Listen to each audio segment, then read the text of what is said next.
Hello everyone, আপোনালোক সকলোকে study with ৰিলাক্সি অন্য এটি ভিডিঅ'লৈ পুনৰবাৰ স্বাগতম জনালো।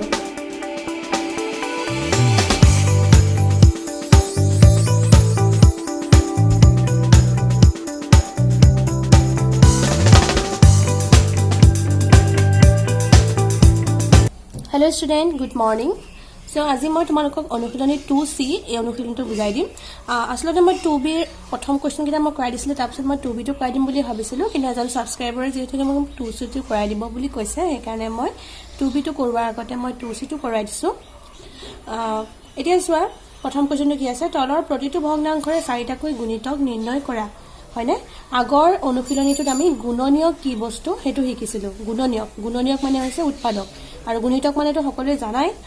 ইয়াতে কিছুমান সূত্ৰ আছে, সূত্ৰকেইটা ইয়াতে তোমালোকে পাবা। ইয়াতে তোমালোকে সূত্ৰকেইটা এই পাঠটো লুটিয়ালে এইটো পাঠতে তোমালোকে এই সূত্ৰকেইটা পাবা, কিন্তু মই তোমালোকক একেবাৰে সহজ পদ্ধতিত মই সূত্ৰকেইটা শিকাই দিছো। চোৱা, তোমালোকৰ মনত ৰাখিবলৈ একেবাৰে সহজ হ'ব।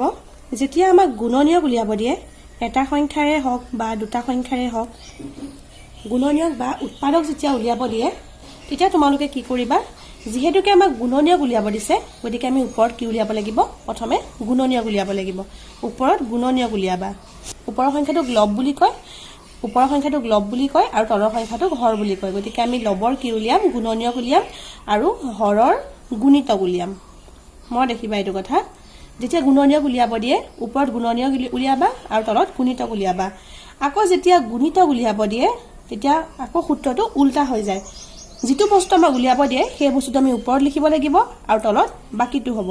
এতিয়া যেহেতু আমাক গুণিতক উলিয়াব দিছে, গতিকে আমি ওপৰত কি উলিয়াব লাগিব, এবাৰ গুণিতক উলিয়াব লাগিব আৰু তলত উলিয়াব লাগিব গুণনীয়ক।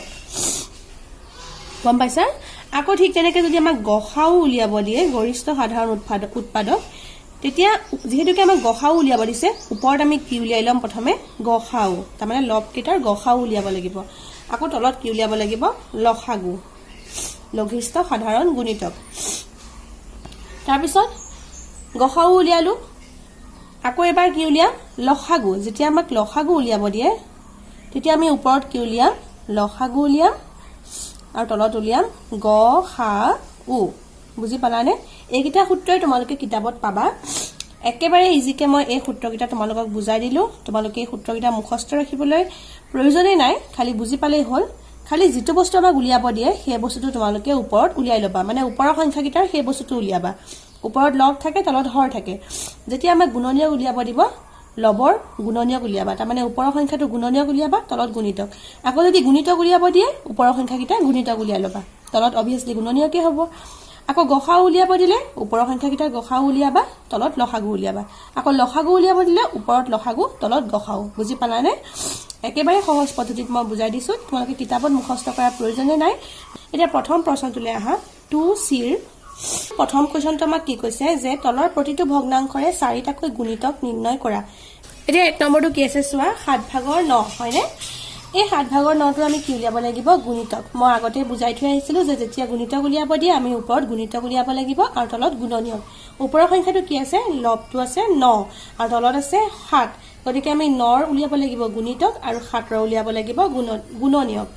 গতিকে 9ৰ গুণিতক উলিয়াও। 9ৰ গুণিতক কি হ'ব, 9 নেওতাখন, 9 × 9, 9 × 2 = 18, 9 × 3 = 27, 9 × 4 = 36, 9 × 5 = 45, ... গোটেইখিনি আমি নিলিখো কাৰণ গুণিতকৰ শেষ নাই। 7ৰ গুণনীয়ক কি হ'ব, আগৰ অনুশীলনীত মই বুজাই দিছিলো এইবোৰ।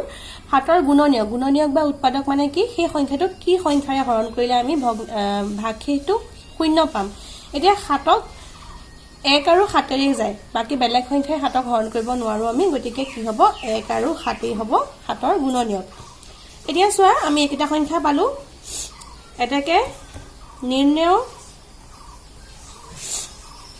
7/9ৰ গুণিতক হ'ব, নিৰ্ণয় 7/9ৰ গুণিতক কি হ'ব, ওপৰত হ'ব গুণিতকখিনি 9, 18, 27 আৰু 36, আৰু তলত কি হ'ব, গুণনীয়কখিনি 1 আৰু 7। যেহেতুকে আমি 1 আৰু 7 বেলেগ সংখ্যা একো পোৱা নাই, গতিকে এইকেইটাকে আমি আকৌ ৰিপিট কৰি লিখিম। বুজিলা? সো এইকেইটাই পালো আমি 1 নম্বৰৰ গুণিতক। এতিয়া পিছৰ ভগ্নাংশটোৰ গুণিতক আমি উলিয়াম। চোৱা, 2 নম্বৰটো চোৱা কি আছে, 8/15। এতিয়া প্ৰথমে 15ৰ আমি কি উলিয়াব লাগিব গুণিতক ওপৰৰ সংখ্যাটোৰ গুণিতক 15ৰ গুণিতক আৰু 8ৰ গুণনীয়ক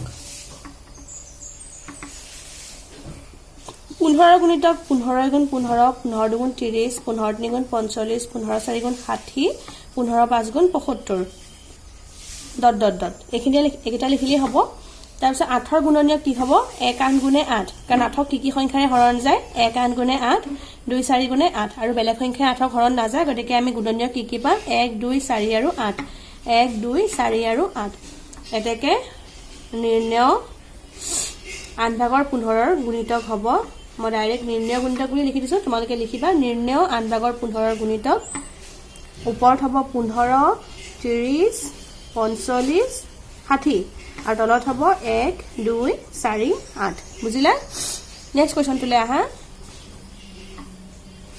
17 ভাগৰ 12 12/17 প্ৰথমে আমি 12ৰ কি উলিয়াম গুণিতক ওপৰৰ সংখ্যাটোৰ গুণিতক আৰু তলৰটোৰ গুণনীয়ক 12 ভাগৰ নেওতাখন মাতি দিয়া 12 গুণ 12 12 দুগুণ 24 12 তিনি গুণ 36 12 চাৰি গুণ 48 12 পাঁচ গুণ 60 60 হ'ব এইটো ডট ডট ডট তলত 17 গুণিতক 17 গুণনীয়ক কি হ'ব 1 আৰু 17 কাৰণ 17ক বেলেগ সংখ্যাৰে একো হৰণ নাযায় গতিকে 1 আৰু 17 হ'ব 17ৰ গুণনীয়ক এটাকে নিৰ্ণয় গুণিতক এটাকে নিৰ্ণয় গুণিতক কি হ'ব তলত 1 হ'ব 17 হ'ব আকৌ 1 আৰু 17 হ'ব কাৰণ ৰিপিট হ'ব 1 আৰু 17 বাদে আমি বেলেগ সংখ্যা একো পোৱা নাই গতিকে এইকেইটাকে আমি ৰিপিট কৰি লিখিব লাগিব ওপৰত হ'ব 12 24 36 আৰু 48 তোমালোকে বেলেগ বেলেগ সংখ্যাও লিখিব পাৰা এইকেইটাই 4 নম্বৰটো চোৱা 4 নম্বৰটো আছে 1 সমষ্টি ছভাগৰ 1 এটো প্ৰথমে এই ভগ্নাংশটো ভাঙি লম 6 গুণ 6 6 1 7 এতিয়া 7ৰ আমি কি উলিয়াব লাগিব 7ৰ গুণিতক আৰু 6ৰ গুণনীয়ক 7ৰ গুণিতক হ'ব 7 গুণ 7 7 দুগুণ 14 7 তিনি গুণ 21 7 চাৰি গুণে 28 7 পাঁচ গুণ 35 ডট ডট ডট 6ৰ গুণনীয়ক কি হ'ব 1 6 গুণে 6 আৰু 2 তিনি গুণে 6 বেলেগ সংখ্যা আৰু একো নাই আকৌ এবাৰ আমি ৰিপিট কৰিম 3 দুগুণে 6 আৰু 6 গুণে 6 বুজি পালা এতেকে নিৰ্ণয় গুণিতক হ'ব এটাকে নিৰ্ণয় গুণিতক তলত 1 2 3 6 ওপৰত লিখিম 7 এতিয়া চোৱা 2 ভাগৰ 14 আমি নিলিখো কাৰণ 2 এ 14 হৰণ কৰিলে 7 পাই যাম এটো ভগ্নাংশৰ নিচিনাই হৈ যাব গতিকে মই 21 লিখিছো আৰু ইয়াত লিখিছো 14 ইয়াত 28 লিখিছো বুজি পালানে যদি মই 2 ৰে ইয়াত 14 পাতিলো হয় তেনেহলে 2 7 গুণ 14 হ'ল হয় আকৌ 3 আৰু 21 পাতা হয় এখিনি 3 7 গুণ 21 হ'ল হয় আমি 7 পাই গলো হয় সেইকাৰণে মই ভগ্নাংশটোখন বেলেগ বেলেগকে লিখিছো 2 ভাগৰ 21 লিখি দিছো আৰু এখিনি 3 ভাগৰ 14 লিখিছো এখিনি তোমালোকে 35 লিখিব পাৰা কাৰণ 6 ভাগৰ 28 লিখিলে আকৌ 3 ভাগৰ 14 হৈ যাব কাৰণ কাটা কাটি কৰিলে 2 3 গুণ 6 আৰু 2 14 গুণ 28 গতিকে মই 6 ভাগৰ 35 লিখি দিলো এতিয়া 5 নম্বৰটোলে চোৱা 5 নম্বৰটো কি আছে চোৱা 8 ভাগৰ 20 20ৰ গুণিতক আৰু 8ৰ গুণনীয়ক 20ৰ গুণিতক আৰু 8ৰ গুণনীয়ক 20ৰ গুণিতক কি হ'ব 20 গুণ 20 20 দুগুণ 40 20 তিনি গুণ 60 20 চাৰি গুণ 80 20 পাঁচ গুণ 100 ডট ডট ডট আৰু 8ৰ গুণনীয়ক হ'ব 1 8 গুণে 8 2 4 গুণে 8 আৰু বেলেগ সংখ্যা নাযায় গতিকে এটাকে নিৰ্ণয় গুণিতক সমান 1 ভাগৰ 20 তাৰ পিছত 2 ভাগৰ 60 লিখি দিছো কাৰণ 2 ভাগৰ 40 লিখিলে 2 20 গুণ 40 হৈ যাব গতিকে 2 ভাগৰ 60 লিখিছো 8 ভাগৰ 100 লিখি দিছো 4 ভাগৰ 60 লিখি দিছো 4 ভাগৰ 100 লিখিব পাৰা সো এইকেইটাই আছিল 1 নম্বৰৰ গুণিতক 1 নম্বৰ যেটা ভগ্নাংশ দি থোৱা আছিল সেই ভগ্নাংশ কেইটাৰ গুণিতক এতিয়া আশা কৰো তোমালোকে বুজি পাইছা চাগে গুণিতক মানে কি সো আজিৰ ভিডিওটো মই ইয়াতে সামৰিছো পুনৰ আহিম ইয়াৰ পিছৰ অংশখিনি লৈ পেলাই ভিডিওটো শেষলৈকে চোৱাৰ বাবে বহুত বহুত ধন্যবাদ ভিডিওটোৰ পৰা যদি উপকৃত হ'ম বুলি ভাবে তেনেহলে please like comment share and subscribe কৰিব আৰু কাষত থকা বেল আইকনটো দবাই দিব যাতে মই দিয়া ভিডিঅ'ৰ নটিফিকেশ্যন আপোনালোকে সকলোতকৈ সোনকালে পায় পিছলৈ নতুন ভিডিঅ' লগ কৰাৰ বাবে আজিলৈ ধন্যবাদ